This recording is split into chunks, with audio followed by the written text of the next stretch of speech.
नमस्कार, बहुत स्वागत है आप सभी का जनतंत्र टीवी पर। आपके साथ मैं हूं शिवानी ठाकुर। उनके खास बुलेटिन की शुरुआत करेंगे। यूकेएसएसएससी पेपर लीक मामले में एसआईटी की कार्रवाई तेज हो गई है। एसआईटी की टीम आरोपी खालिद के सुल्तानपुर स्थित घर पर पहुंची। टीम ने घर के अंदर जाकर करीबी से पूछताछ की और जांच पड़ताल को आगे बढ़ाया। एसआईटी अधिकारियों ने खालिद के परिजनों से भी सवाल जवाब किए और घर से कुछ अहम दस्तावेजों की पड़ताल भी की। जांच टीम ये जानने की कोशिश कर रही है कि पेपर वायरल प्रकरण में खालिद ने घर से किन किन गतिविधियों को अंजाम दिया था और उसके संपर्क किन किन लोगों से थे।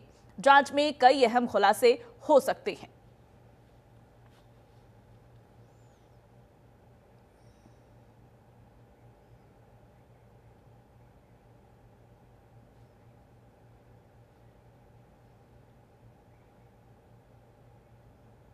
और अब उत्तराखंड के बुलेटिन में आगे बढ़ेंगे। उत्तराखंड में यूकेएसएससी पेपर लीक मामला लगातार तूल पकड़ता जा रहा है। जहां एक ओर प्रदेश के युवा पेपर लीक मामले को लेकर सड़कों पर हैं और सरकार से मांग कर रहे हैं कि पेपर लीक मामले की सीबीआई जांच हो, तो वहीं विपक्षी दल भी इस पर सवाल खड़े कर रहा है। पेपर लीक मामले को लेकर कांग्रेस पार्टी ने देहरादून के गांधी पार्क में धरना प्रदर्शन किया और पेपर चोर गद्दी छोड़ के नारे लगाते हुए सरकार को इस गंभीर मामले की जांच करने को कहा। प्रदेश अध्यक्ष करण माहरा का कहना है कि सरकार इसमें हाईकोर्ट के सिटिंग जज की निगरानी में जांच करवाए। अगर इसके बाद भी सरकार ने सही जांच नहीं करवाई तो विपक्ष चुप बैठने वाला नहीं है। आने वाले 2 तारीख को विपक्ष मुख्यमंत्री आवास कूच करेगा और प्रदेश के युवाओं के हित में कार्य करेगा।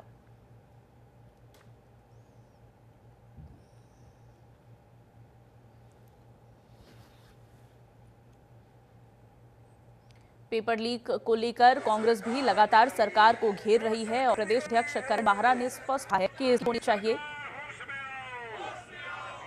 पिछले पेपर लीक हुआ, एक ऐसा व्यक्ति जो बीजेपी का जिला पंचायत सदस्य रहा है और पहले भी 13 महीने की जेल काट के आया है, उसका नाम दोबारा आता है। कांग्रेस के तमाम संगठनों ने सोमवार के दिन पूरे प्रदेशव्यापी कार्यक्रम दिए और हर जिला मुख्यालय में हम लोगों ने कार्यक्रम किए। आज फिर से पूरे प्रदेश में हम लोग कार्यक्रम कर रहे हैं और डिमांड यह है कि पेपर चोर गद्दी छोड़, और हम मांग कर रहे हैं कि हाईकोर्ट के सिटिंग जज की देखरेख में सीबीआई की जांच बैठे ताकि इसमें बड़े लोग पकड़े जाएं और दूध का दूध पानी का पानी हो। हाकम सिंह का हाकम कौन? क्योंकि जिस इंस्टीट्यूट से पेपर लीक हुआ है वो बीजेपी के आईटी सेल का मेंबर है और उसके सभी बड़े मंत्रियों के साथ फोटोग्राफ्स हैं और एक बार नहीं कई बार हैं। और एक फर्जी तरीके से कुछ स्टूडेंट्स को देहरादून लाया गया, उनसे मुख्यमंत्री को मिलवाया गया और ये कहा गया कि इसको पेपर जो है अपने बड़े बेहतरीन ढंग से किया है। एक तरफ सरकार कहती है कि साहब ये नकल है, लीक नहीं है, दूसरी तरफ पुलिस कर्मियों को, कुछ अधिकारियों को सस्पेंड भी करती है। तो ये क्या है? बघोली जी कुछ और बोलते हैं, पुष्कर धामी कुछ और बोलते हैं। चल क्या रहा है स्टेट में? और मैं बता रहा हूँ, इसमें बड़ा मगरमच्छ के साथ साथ एक बड़ी मछली भी फंसने वाली है। देहरादून में पेपर लीक प्रकरण के बाद प्रदर्शन कर रहे युवाओं से जिलाधिकारी सवीन बंसल और एसएसपी अजय सिंह ने मुलाकात कर उन्हें समझाने की कोशिश की, लेकिन आंदोलन कर रहे युवाओं ने जिलाधिकारी के प्रस्ताव को ठुकरा दिया। वहीं मीडिया से बातचीत करते हुए जिलाधिकारी ने कहा कि छात्र छात्राओं का भविष्य हमारे लिए प्राथमिकता है और राज्य सरकार युवाओं के करियर को लेकर बेहद संवेदनशील है। उन्होंने बताया कि पिछले 3 से 4 सालों में 25,000 से अधिक पारदर्शी भर्तियां हुई हैं, जो सरकार की ईमानदार मंशा का प्रतीक है। डीएम ने कहा कि विरोधी ताकतों के खिलाफ सख्त कार्रवाई की जाएगी और किसी भी इनपुट पर कड़ा एक्शन लिया जाएगा। उन्होंने युवाओं को आश्वस्त किया कि जांच का दायरा अब पूरे प्रदेश के हर सेंटर तक बढ़ा दिया गया है और एक विशेष एसआईटी गठित कर कार्रवाई तेज कर दी गई है।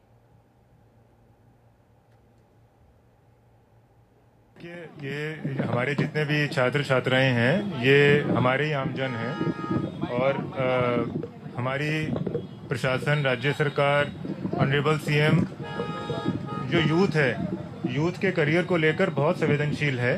अभी पिछले 3 साल में 4 साल में हमारी 25,000 भर्तियां हुई हैं विभिन्न विभागों में और सभी पारदर्शी हुई हैं। ये इसका प्रतीक है कि जो गवर्नमेंट है वो हर मीन्स एम्प्लॉय कर रही है कि फ्री एंड फेयर वे में उनके करियर को अंजाम दिया जाए। सेकेंडली जो हमारा नकल विरोधी कानून बना है वो इतना डेटरेंट है कि उत्तराखंड है emerge as the first state कि जिसने बियॉन्ड हमारे एग्जिस्टेंट प्रोविजंस ऑफ लॉ एक स्पेशल लॉ क्रिएट किया है, और इस तरह के कोई भी इनपुट्स आते हैं तो वो यूज़ किया जाएगा अवश्य रूप से इस कुप्रथा को डेटर करने के। बुलेटिन में आगे बढ़ेंगे। अगली खबर देहरादून से। देहरादून नगर निगम के मेयर और भारतीय जनता युवा मोर्चा के प्रदेश महामंत्री ने बेरोजगार संघ के हालिया प्रदर्शन पर कड़ा रुख अपनाया है।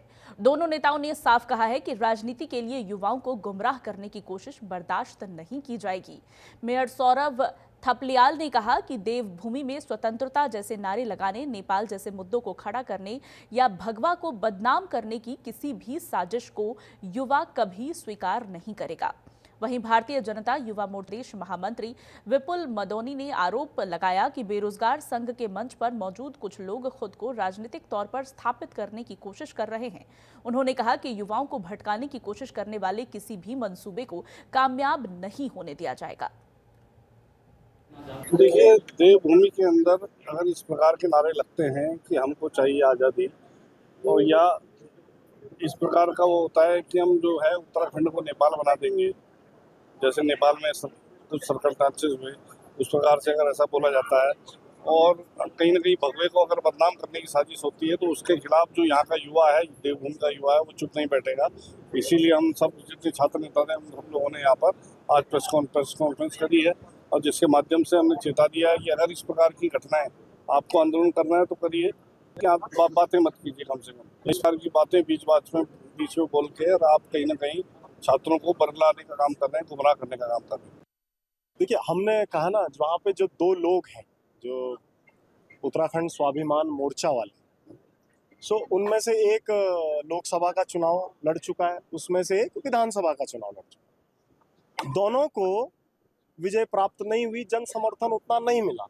तो इन लोगों को हमेशा ये लगता है कि उत्तराखंड में कैसा हम एक विषय देखें कि जिसमें हम राजनीतिक माइलेज जिस विषय से ले सकें, लेकिन उनका ये सारे प्रयास जो हैं सब विफल रहेंगे, क्योंकि मुझे अपनी सरकार पर पूरा भरोसा है। इनसे जो SIT की हमने गठन किया है सरकार ने, उस पर पूरा भरोसा है। 1 महीना रुक जाइए, 30 दिन का समय, बहुत ज़्यादा समय नहीं मांगा है, 30 दिन का समय मांगा है। 30 दिन के समय में सबके सामने आता है। और UKSC भर्ती में पेपर लीक पूरे उत्तर युवाओं के साथ अभिभावकों ही बढ़ता जा रहा है। ग्लेशियर लेडी शांति ठाकुर भी अब युवा बेरोजगार के समर्थन में खड़ी नजर दिखाई दे रही हैं। उन्होंने कहा कि सरकार और नेता आज हमारे बच्चों के दुश्मन बन गए। दिन रात मेहनत करने के बाद पेपर लीक हो जाता है और हाकम सिंह जैसे लोग आज रोजगार देवता बने बैठे हैं, जो मोटी रकम लेकर नौकरियां बांट रहे हैं। क्यों नहीं सरकार इन पर अंकुश लगा रही है? सरकार कहती है कि सख्त नकल विरोधी कानून बनाया गया है, तो फिर पेपर लीक कैसे हो रहा है? ये अपने आप में एक बड़ा प्रश्न है। मैं माता रानी से यही प्रार्थना करती हूँ कि उत्तराखंड और पूरे देश में जो आज लोगों की जो भावना हो गई, जो हमारे नेता लोग हैं, वो आज हमारे बच्चों के दुश्मन आज बन गए। ये हमारे लिए बड़े दुख की बात है। और किस तरह से आज हमारा यूथ आज जो है ना सड़कों में है, दिन रात इस धूप में, तपती धूप में, और बगैर खाए पिए जो है आज पूरे देश में जो बच्चों की आज जो हालत हो रही, तो इसके लिए मैं कहती हूँ कि सरासर इसके लिए सरकार जो है दोषी है और सरकार को संभालना होगा। हमारे बच्चे, इसलिए हमने उत्तराखंड नहीं लड़ा था, इसलिए हमने जो उत्तराखंड में जो है ना गोली डंडे नहीं खाए थे। आज दुख इस बात को हो रहा है कि हमने उत्तराखंड बनाया था, तो ये ऐसा उत्तराखंड नहीं बनाया था कि हमारे बच्चे सड़कों में इस तरह से जो है ना बर्बाद हो। इसलिए बनाया था उत्तराखंड कि हमारे बच्चों को रोजगार मिले, हमारे बच्चे जो है ना अच्छा अपनी नौकरी मिले। तो आज तो ये लग रहा है कि आज जो है, मैं कल अपने बेटे से बात करी, मैंने कहा बेटा पढ़ाई करना क्या करना, पढ़ाई कर, रोज जीवन भर जो है ना पेपर लीक ही होना है। तो एक तो मैं जो हमारा एक ये पेपर लीक का जो एक सिस्टम चल गया, क्यों एक हाकम सिंह ही रह गए पेपर लीक करवाने के लिए? ये आज जो सिस्टम हो गया, इसको सरकार में को है अंकुश लगाना होगा। और सरकार इसमें सरासर खड़कोट में ही नहीं, पूरे उत्तराखंड में आज पूरे उत्तराखंड का युवा परेशान है, पीड़ित है।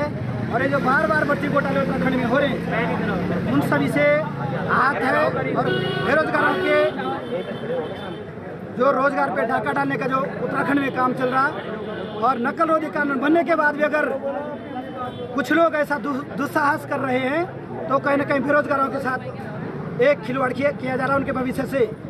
हम चाहते हैं कि जब तक धामी सरकार और मोदी सरकार उत्तराखंड के भर्ती घोटाला और इस पेपर लीक की सीबीआई जांच नहीं करवाती है, तब तक उत्तराखंड का युवा चैन से नहीं बैठेगा। आज इस रैली के माध्यम से हमने ये बता दिया है कि धामी सरकार अभी भी समय रहते आप जो है तत्काल सीबीआई जांच की संस्तुति दें और उत्तराखंड की भर्ती घोटाला की सीबीआई जांच होनी चाहिए। बुलेटिन में आगे बढ़ेंगे। केंद्र सरकार और उत्तराखंड की धामी सरकार द्वारा जीएसटी दरों में छूट दिए जाने पर रुड़की में बचत उत्सव का आयोजन किया गया। इस अवसर पर रुड़की विधायक, बीजेपी जिलाध्यक्ष और बीजेपी के वरिष्ठ पदाधिकारी भी उपस्थित रहे।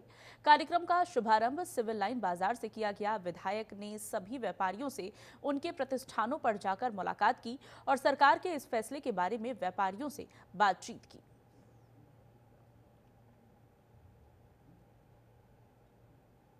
उपभोक्ता खुश हैं, जो लोग शॉपिंग कर रहे हैं वो बहुत खुश हैं। मोदी जी ने दिवाली से पहले ही दिवाली का बोनस सबको दे दिया है और आज मैं समझता हूँ कि पूरा देश खुश है और जो आने वाला त्यौहार है इसका डबल इसका एक ऊर्जा हो गई और डबल काम तो आरोप लगाने का है। जैसे जरूरत होगी, जैसे सरलीकरण होगा वैसे करेंगे और रिफॉर्म मिशन और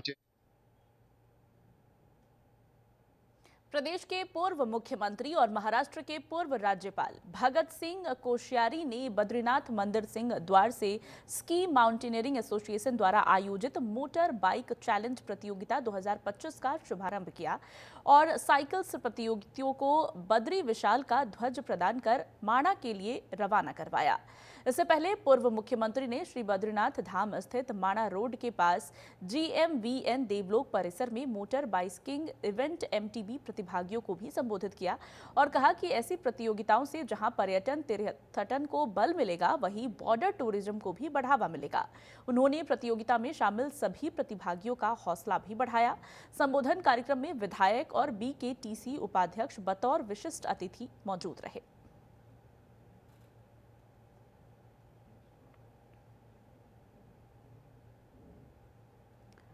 और इस कार्यक्रम का आज शुभारंभ किया गया, जहां बद्रीनाथ धाम पहुंचे पूर्व मुख्यमंत्री, जहां उन्होंने साइकिलिस्टों का हौसला भी बढ़ाया। प्रदेश के युवाओं ने ये माणा पास तक साइकिल से, मोटरसाइकिल से जाने का एक एडवेंचरस कार्यक्रम पिछले कुछ वर्षों से शुरू किया है और ये माणा पास MTB एडवेंचरस है। ये बहुत ही हमारे लिए उत्साहवर्धक है और हमारे बच्चे और देश के विभिन्न भागों से आकर के लोग साइकिल और मोटरसाइकिल से माणा पास तक जाके अंतिम सीमा तक जा रहे हैं। इस प्रयास की जितनी प्रशंसा की जाए उतना कम है। मैं भगवान बद्रीनाथ से प्रार्थना करता हूँ कि हमारे युवा, हमारी युवतियाँ बढ़कर चल करके न केवल माणा पास तक बल्कि और भी हमारे जितने चाहे DP पास हो, चाहे और भी पास है, उन सब तक इसी प्रकार के एडवेंचरस काम करें। और हमारे जो प्राचीन बुजुर्ग हमारे नरेंद्र सिंह रावत जैसे लोग थे जो कपड़े भी सिल करके वहाँ तिब्बत का और मंगोलिया का नक्शा बना के लाए, ऐसे उदाहरण हमारे। बुलेटिन में आगे बढ़ेंगे। अगली खबर हरिद्वार के जियापोता से, जहां फ्रूट जूस और पल्प बनाने वाली अवैध फैक्ट्री पकड़ी गई है। खाद्य सुरक्षा विभाग की छापेमारी में पाया गया कि इस फैक्ट्री में सेब, लीची और कीवी का जूस और पल्प मानकों को ताक पर रखकर बनाया जा रहा था और मार्केट में सप्लाई भी की जा रही थी। छापेमारी में मिले खराब क्वालिटी के 1500 किलो से अधिक सेब और कीवी के पल्प को खाद्य सुरक्षा विभाग की टीम ने नष्ट किया है। लोग फिर उस पर रेड की और उसके आधार पे हमने वहाँ पाया कि काफ़ी वहाँ पे गंदगी थी और जो जूस बना रहे थे, पल्प बना रहे थे, फ्रूट से रिलेटेड था, जिसमें लीची का था, कीवी का था, गावा का था, काफ़ी उस मात्रा में था और जो कि रख रखाव सही नहीं था, जिसका रख रखाव सही होने के कारण मानव उपयोग हेतु सही नहीं लग रहा था। उसी को दृष्टिगत रखते हुए हमने 3 सैंपल जाँच के लिए भेजे और लगभग 1560 केजी जो पल्प था, जो खराब प्रतीत हो रहा था, उसको हमने मौके में नष्ट करा। और जो यूनिट चल रही थी उसको अग्रिम आदेश तक हमने, जो इसका निर्माण है टोटली बंद कर दिया गया। उसका निर्माण भी और स्टोरेज भी जो भी उस पर अग्रिम का आदेश तक उसको बंद कर दिया गया है। उत्तराखंड के इस खास बुलेटिन में फिलहाल बस इतना ही। आप देखते रहिए जनतंत्र टीवी। नमस्कार।